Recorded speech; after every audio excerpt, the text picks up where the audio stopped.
পরম প্রেমময় শ্রী শ্রী ঠাকুর অনুকূলচন্দ্রের মুখনিসৃত বাণী নারীর নীতি গ্রন্থ থেকে পাঠ। শিল্পব্রত। আমার মনে হয় ব্রতের ভিতর এই ব্রতটির অনুষ্ঠান করা প্রত্যেক মেয়েরই অবশ্য কর্তব্য। সেটি হইতেছে শিল্পব্রত।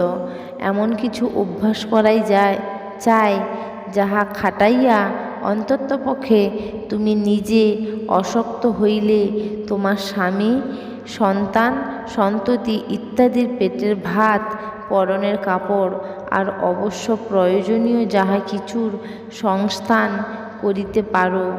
তোমার অবস্থায় যদি অনটন নাও থাকে, তথাপি তোমার কিছু উপার্জন সংসারকে উপঢৌকনস্বরূপ দেওয়াই উচিত। ইহাতে আত্মপ্রসাদ লাভ করিবে, অন্যের গলগ্রহ হইবার ভয় থাকিবে না, তাচ্ছিল্যের পাত্রী হইবে না, আদর ও সম্মান অটুট থাকিবে।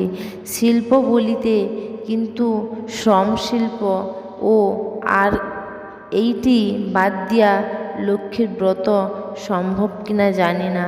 বাণী সংখ্যা 46।